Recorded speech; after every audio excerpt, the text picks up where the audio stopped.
Shortly before my grandfather died, there was a day that my dad had spent out with him on the porch uh, where he would usually sit, and he had a little burner where he'd always toss his cigarette butts, and there was one that had fallen on the ground he had missed, and my grandfather had looked down at it, and he said, what is that shiny thing on the ground?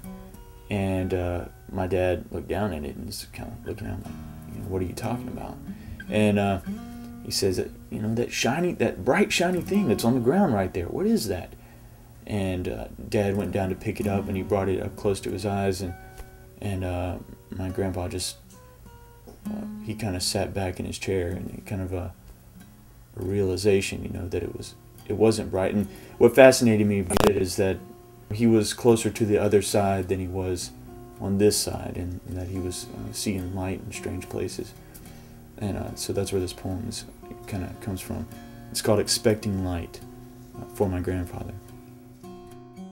For weeks I'd gone to see him every day, if only just to sit and hear him breathe between cigarettes.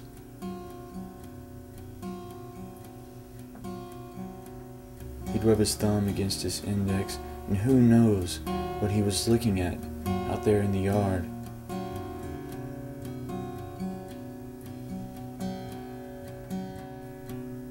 He'd light one up and talk about how bright the June bugs were, even though it wasn't summer, and the beetles that were out were black and far off, a sick, clicking sound of teeth and tongue somewhere in the dark.